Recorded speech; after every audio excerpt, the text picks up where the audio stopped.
एक सांगा, आमच्या श्रद्धाताईंची मराठी कशी वाटली? एकदम बरी वाटली. नाही की नाही? पत्रकार मित्र बघा जरा, छापा जरा चांगलं. तयार झालं की नाही? ट्रेलर जेवढं भाडी आहे 5 वर्षामध्ये काय पिक्चर असेल? बरोबर. एवढ्या कमी वयामध्ये, एवढ्या कमी काळात त्यांनी एवढं चांगली मराठी त्यांनी बोलतायत, समजून घेतायत, शिकतायत. म्हणजे पुढच्या 5 वर्षामध्ये कसं काम करतील त्याचं मला पण थोडं थोडं येतं रे बाबा. थांबा ना, सगळं राज काढता येईल. पुढच्या 5 वर्षामध्ये तुम्ही विचार करा, आमच्या श्रद्धाताई काय कमाल तुमच्या सावंतवाडीमध्ये करतील याचा फक्त विचार. पाटेकरांचा आशीर्वाद, आमच्या वरिष्ठांनी आणि श्रीगाव पाटेकरांनी आणि देव उपरकरांनी काय आशीर्वाद आम्हाला दिला, आमच्या श्रद्धाताईला दिला. आणि आमचे सर्व जे उमेदवार भारतीय जनता पक्षाचे आहेत, पूर्ण पॅनल अगर तुम्ही व्यवस्थित पाहिलं, अभ्यास केला, प्रत्येक उमेदवार याला सावंतवाडीच्या पूर्ण शहराचा अतिशय योग्य आणि खोलात अभ्यास आहे. आमचे बबन साळगावकर साहेबांसारखे माजी नगराध्यक्ष पण आमच्या पॅनलमध्ये आहेत. निरोळेकर साहेब असतील, अन्य पूर्ण पॅनलवर. सावंतवाडी शहराचा विकास करायचा असेल तर ह्याच्यापेक्षा पॅनल असूच शकत नाही. हा विचार मी तुमच्या समोर आज मांडण्याचा प्रयत्न करणार. भारतीय जनता पक्ष म्हणून आज मी तुमच्या समोर जे आलो आहे, आणि माझ्यानंतर आमचे प्रदेशाध्यक्ष तुमच्याशी बोलणार आहे. पण आपण सगळ्या जणांना सावंतवाडीकर म्हणून ही निवडणूक, ही सभा हे आपण विचार करून परत घरी जाण्यासारखी आहे. शेवटी पुढची 5 वर्ष तुमचं नेतृत्व या शहराचं कोण करणार आहे, तुमच्या अडीअडचणीसाठी कोण धावून येणार आहे, या शहराला एक विकसित शहर बनवण्यासाठी 18 प्रकारचे नागरी सुविधा जे प्रत्येक मतदाराला, प्रत्येक नागरिकाला मिळालेच पाहिजे, ते देण्याची कोणामध्ये क्षमता आहे हे सगळं समजून घेऊन 2 तारखेला तुम्हाला मतदान करायचं आहे.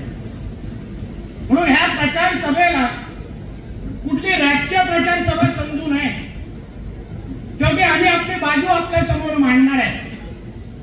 श्रद्धाताईच का तुम्हाला तुम्ही मतदान करावं त्याला, आमच्या बाकीच्या उमेदवारांना तुम्ही का मतदान करावं, हे मतदार म्हणून तुम्ही सगळ्या जणांनी विचार करावा. म्हणून हे सगळी ही मोठी सभा आम्ही एवढ्या सकाळी आयोजित केली आहे. तुम्ही मतदार म्हणून फक्त विचार करा. श्रद्धाताईंच्या भाषणामध्ये, विचारांमध्ये त्यांनी काय काय विषय फार बारकाईने मांडलेले आहेत, समजून घेण्यासारखे विषय. ही निवडणूक सावंतवाडीच्या अस्मितेची, स्वाभिमानाची आणि प्रतिष्ठेची आहे. सावंतवाडीकर म्हणून तुम्हाला मतदान करत असताना तुम्ही ज्यांना मतदान करणार आहात त्या श्रद्धाताई फक्त उमेदवार नाही, ज्या राजघराण्यातून त्या येतात त्यांचा आणि आपल्या ह्या सावंतवाडीचा अतूट नातं आहे, वेगळं नातं आहे. कदाचित अगोदरच्या पिढीचे जे लोक आमच्या समोर इथे उपस्थित आहेत ते माझ्यापेक्षा चांगलं बोलू शकतात. ते सावंतवाडीला खरी ओळख कोणी दिली असेल तर आमच्या ह्या राजघराण्याने दिलेली आहे. राजघराण्याने तेव्हा कदाचित आम्ही राजकारणामध्ये पण नसू, पण सावंतवाडीच्या प्रत्येक गरजा, सावंतवाडीचे प्रत्येक गरज ओळखून रस्ते, पाणी, वीज, आरोग्य, शिक्षण या सगळ्या बाबतीमध्ये कोणी नियोजन केलं, कोणी पहिला विचार केला, कोणी पहिला विचार केला की माझ्या ह्या सावंतवाडीमध्ये दर्जेदार शिक्षण संस्था उभी राहिली पाहिजे, हे सर्वात पहिला विचार कोणी केला असेल तर ह्या राजघराण्याने केलं. त्या राजघराणे आरोग्याची व्यवस्था, पाण्याची व्यवस्था, प्रत्येक बाबतीमध्ये ह्या लोकांनी, या राजघराण्यांनी दूरदृष्टी दृष्टी ठेवून आमच्या ह्या शहराला पुढच्या 25-50 वर्ष अगर आम्हाला पुढे घेऊन जायचं असेल, आमच्या सामान्य जनतेच्या गरजा भागवायच्या असतील, तुम्हाला तुमच्या आमच्यासारख्या आत्ताच्या भावी पिढीला एक चांगलं राहण्यासारखं शहर द्यायचं असेल तर ही वर्षानुवर्ष पिढ्यानपिढी अगोदर झालेली प्लॅनिंग आहे, त्याच्या अगोदर झालेला विचार आहे. तेव्हा ना तुमची मतं हवी होती, ना काय अपेक्षा होत्या, ना काय राजकारण होतं, फक्त एकच विचार ते राजकारण म्हणून आम्ही आमच्या लोकांसाठी, जनतेसाठी आम्ही काय करू शकतो, त्यांच्या मूलभूत गरजा कसा भागवू शकतो. अन्य शहरांच्या तुलनेत आमच्या सावंतवाडी शहराला आम्ही काय काय देऊ शकतो, हा फक्त साधा विचार त्यांनी केला आणि त्यामुळे ह्या सगळ्या गोष्टी आज आपल्याला अनुभवायला भेटत आहेत. त्यांनी तेव्हा केल्या नसत्या तर आजचा दिवस कदाचित आपल्याला दिसला पण नसता. हा विचार घेऊन करून म्हणतात तर आपण घरी गेलो. हा नुसता भावनिक करण्याचा विषय नाहीये भांडवल, पण विचार का.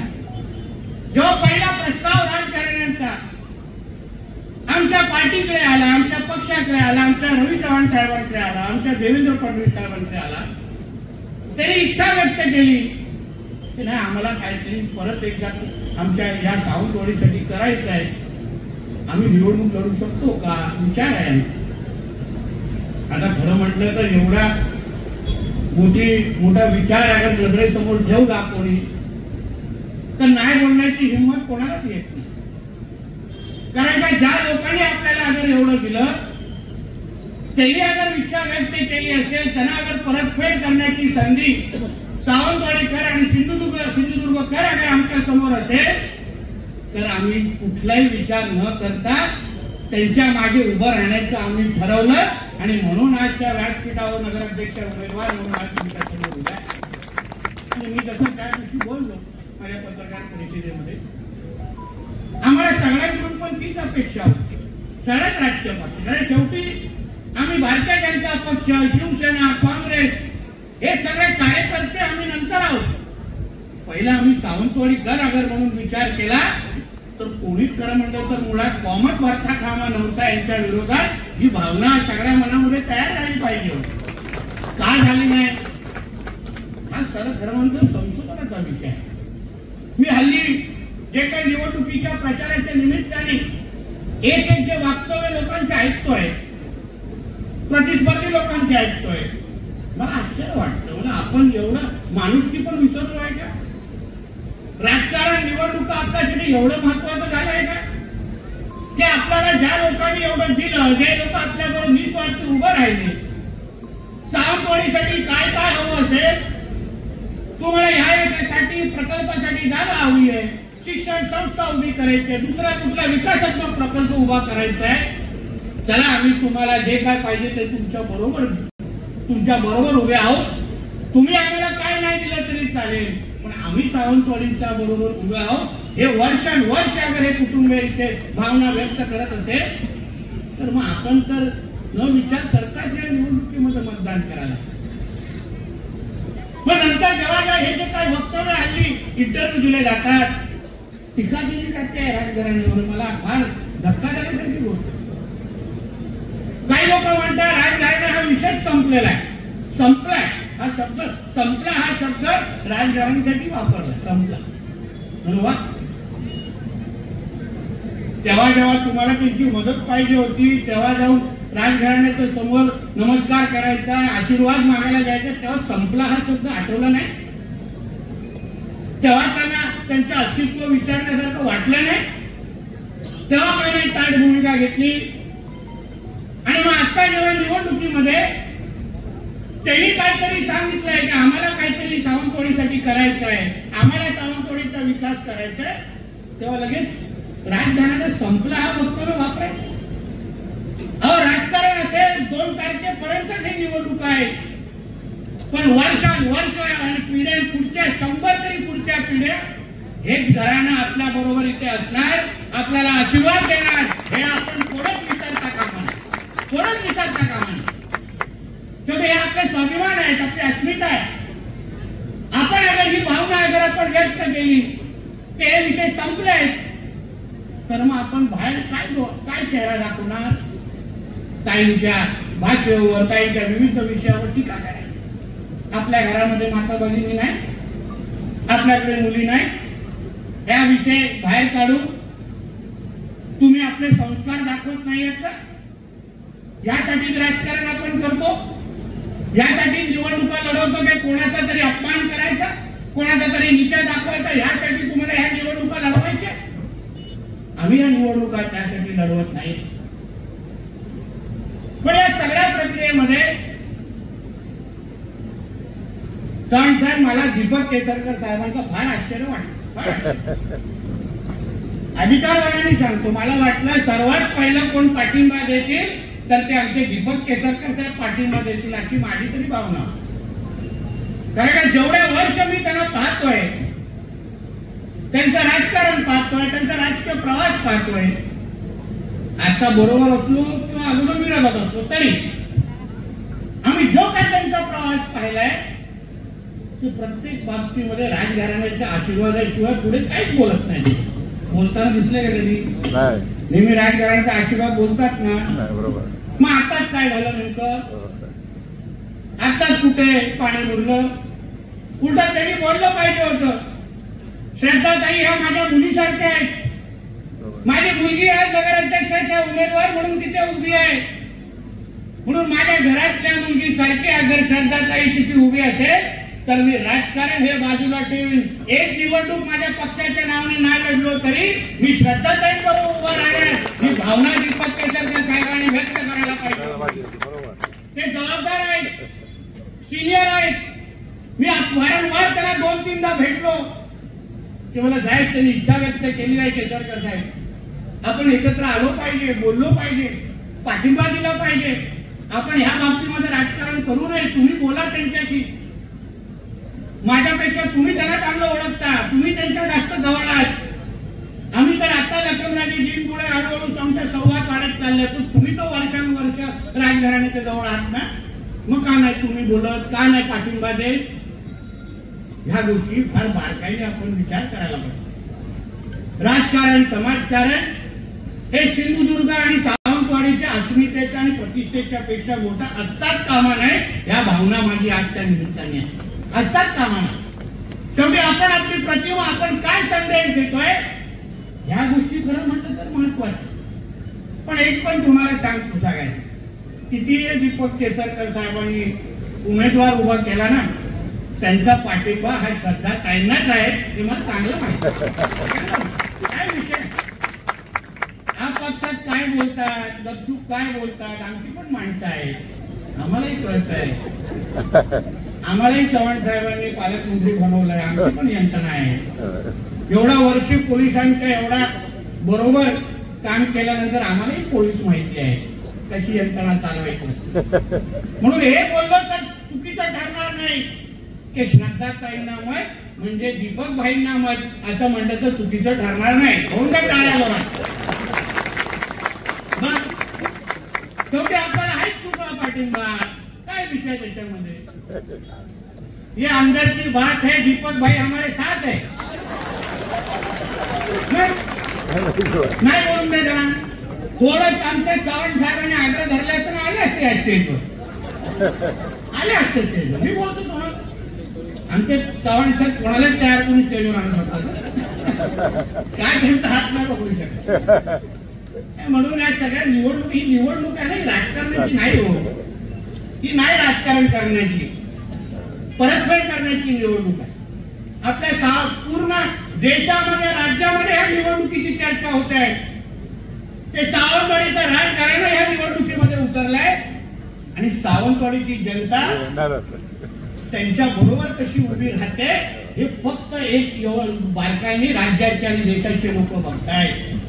आपण पुढच्या पिढीला काय संदेश देतोय, कुठली माणुसकी शिकवतोय, ते आपण दाखवलं पाहिजे की ज्यांनी आमच्यासाठी केलं, जे आमच्यासाठी उभे राहिले, ज्यांनी हे शहराला नाव प्रतिष्ठा मिळवून दिली, त्यांच्या बरोबर उभं राहण्याचं तुमच्या सगळ्यांचं कर्तव्य आहे. हे पुढच्या पिढीला कळलं पाहिजे, शिकलं पाहिजे. ह्यासाठी आपल्यासाठी 2 तारीख महत्वाची. आणि म्हणून कोणी काय बोलत असेल ना, 7-12 20-12 विकणं, ते मोठी तलाव विकणं, त्याचे काय कार्यक्रम आहेत ना 2 तारखेला बघू. आम्हाला त्या भांडणीत पडायचं नाही. कारण काही लोकांना संस्कार आणि माणुसकी हा विषय शून्य असतो हे आम्हाला त्या पोट निवडणुकीनंतर कळले. त्या जास्त जायच नाही, उगाच लगेच संध्याकाळी अजून एक पत्रकार परिषद होईल, तयारच असतात. म्हणून या सगळ्या गोष्टी आपल्यासाठी फार महत्वाच्या. तुम्ही त्यांचा विचार ऐका, काय बोलल्याचा, सावंतवाडीसाठी काय काय त्यांना करायचंय, आरोग्य, शिक्षण, ड्रेनेज परिस्थिती, पायाभूत सुविधा, सगळ्या गोष्टी श्रद्धाताई बसल्या आमची पूर्ण टीम बसल्या सावंतवाडीचा विकास हा करण्याच्या दृष्टिकोनातून भारतीय जनता पक्ष म्हणून आदरणीय देवेंद्र फडणवीस साहेबांच्या नेतृत्वाखाली, आदरणीय राणे साहेबांच्या नेतृत्वाखाली, आदरणीय आमच्या रवी चव्हाण साहेबांच्या नेतृत्वाखाली आम्ही सगळेजण सज्ज आहोत. हा संदेश तुम्हाला आम्हाला आजच्या निमित्ताने द्यायचा. तुम्ही फक्त 2 तारखेला आम्हाला आशीर्वाद द्या. मी तुम्हाला फक्त आशीर्वाद, तुम्ही 2 तारखेला जाऊन फक्त श्रद्धाताई आणि आमच्या सगळ्या पॅनेलला आशीर्वाद द्या आणि 3 तारखेपासून आमचं काम सुरू होईल. आज जिल्ह्याचा पालकमंत्री मी आहे, मुख्यमंत्री आमच्या फडणवीस साहेब आहेत, सरकारमध्ये आम्ही सगळेजण आहोत. आज चव्हाण साहेब असतील, मी स्वतः पालकमंत्री म्हणून असतील, आमचे जिल्हाध्यक्ष असतील, आमचा विशाल असेल, कोणी या व्यासपीठावर उपस्थित असलेले कोणी अगर निवेदन जाऊन आमच्याकडे दिलं, माझ्याकडे दिलं, मुख्यमंत्री साहेबांकडे दिलं, आमच्या चव्हाण साहेबांकडे दिलं, तू कोण नाही बोलणार आहे का? कोण नाही बोलणार आहे का? निवेदन आलंय ना, आम्ही सत्ताधारी आहे, आमच्या भारतीय जनता पक्षाचे आहे, त्याला यांचा निधी पाहिजे तेवढा निधी देऊन टाका, 5 मागितले तर 10 देऊन टाकू, अशी परिस्थिती इथे असणार तुम्हाला. आणि तसं पण काय आपले कणकवलीमध्ये दीपक भाईंच्याच पक्षाचे नेते उद्योग मंत्री उदय सामंत साहेब आले, रत्नागिरीचे पालकमंत्री आहेत, आमच्या इकडचे संपर्क मंत्री आहेत. त्यांनी काय बोलला कणकवलीमध्ये की तुम्ही आम्हाला सगळ्यांना निवडून द्या, निधी मागण्यासाठी आम्ही पालकमंत्र्याकडे जाऊ.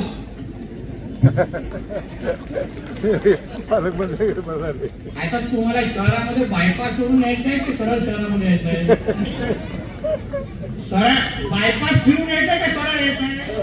सरळ ना ताई, मग थेट पालकमंत्र्याला मतदान करा ना. कशाला स्टॉप करत पूर्ण गावभर फिरताना इथे येत आहे. आता प्रतिस्पर्धी आमच्या शिवसेनेचे ज्या पक्षाचे आमचे दीपक भाई आहेत, ज्या पक्षाचे ते पॅनेल, त्यांचाच नेता अगर आपल्याला बोलत असेल की आम्हाला निधी पाहिजे असेल तर आम्ही पालकमंत्र्याकडे जाऊ. अरे पालकमंत्री डायरेक्ट पालकमंत्र्याकडे मतदान टाका ना. पालकमंत्र्याला मत म्हणजे भारतीय जनता पक्षाला मत, पालकमंत्र्यांना मत म्हणजे आमच्या श्रद्धाताई आणि आमच्या पूर्ण पॅनलला मध्ये. फक्त तुम्ही लक्षात ठेवा, व्यक्ती नाही, पालकमंत्री हे फार महत्वाचं. शेवटी कारण निधी चाव्यात माझ्या खिशामध्ये आहे, काढू शकत नाही कारण आचारसंहिता आहे. पण 2 तारखेनंतर पण माझ्याच खिशात असतो, मी त्या खिशा काढून दुसऱ्याला देणार नाही. म्हणून तुम्ही सगळ्यांना निश्चिंत राहा. आमचं जेवढं पॅनल आहे, आमच्या श्रद्धाताई आहे, जेवढे आमचे लोक आहेत, त्यांना फक्त तुमच्या सावंतवाडीकर म्हणून आशीर्वाद द्या. 2 तारखेला मला फक्त संदेश द्या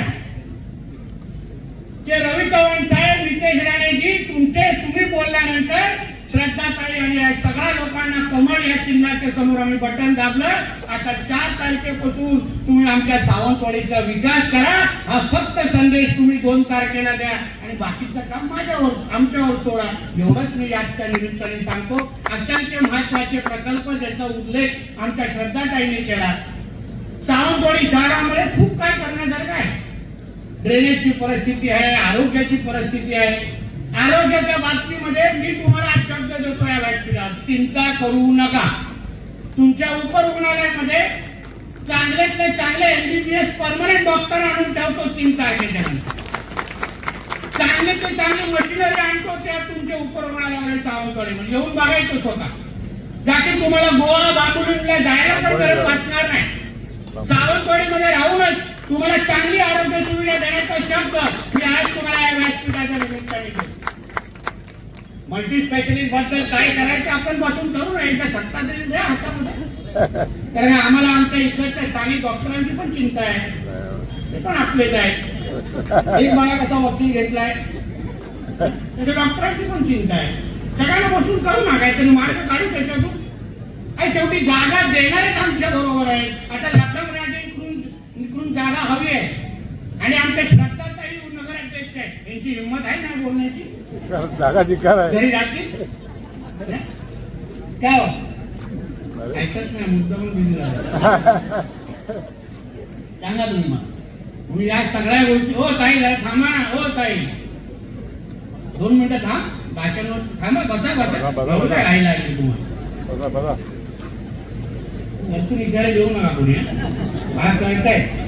याच्यानंतर जिल्हा परिषद पंचायत समिती आहे. म्हणून या सगळ्या गोष्टी आपल्या समोर मुद्दाम मला मांडायच्या आहेत, जेणेकरून आपण सगळ्या जणांनी विषय आपल्याला कळलं पाहिजे. मी तर शेवटी जाताना एवढंच सांगेन, सावंतवाडी करावी. प्रत्येक मतदाराने प्रत्येक जो सावंतवाडीवर प्रेम करतो, जो आपली ओळख सांगतो की आय लव्ह सावंतवाडी, त्यांनी ही निवडणूक हातामध्ये घेतली पाहिजे.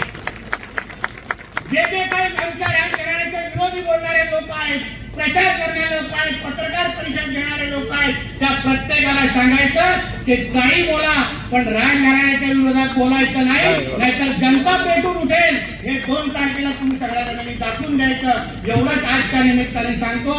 परत एकदा आमच्या श्रद्धाताई आणि आमचे सगळे उमेदवार बघा, नुसतं फक्त खालची पॅनलला मतदान दिलं, वरती दिलं चालणार नाही.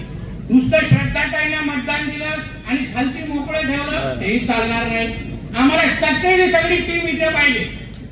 श्रद्धाताईंना अगर चांगला आपल्याला एक महत्वाचा ठराव सभागृहामध्ये घ्यायचा असेल आणि खालची अगर मेजॉरिटी नसेल तर ठराव घेऊ शकतील का? हे विरोधीवाले मुद्दामून आडवे येतील आणि तुमच्या सावंतवाडीमध्ये काही लोकांना आडवे आणण्याचं फॅशनच आहे. ते लगेच ब्रेकिंग न्यूज चालते आडवे आल्यावर. ह्या गोष्टी तुम्ही लक्षात द्या. मतदान करत असताना आपल्याला 3दा कमळ दाबायचे. 3दा कितीदा? 3दा. बरोबर आहे ना? बरोबर. विचारच्या लोकांनी नाही, किती लोकांना? 3दा. म्हणून परत एकदा आपल्या सगळ्या जणांना विनंती करतो, आपण 2 तारखेला मोठ्या संख्येने मोठ्या संख्येने आपण बाहेर निघा आणि आमच्या श्रद्धाताई आणि सगळ्या जणांना आशीर्वाद द्या. एवढंच सांगतो, इथेच सांगतो. जय हिंद.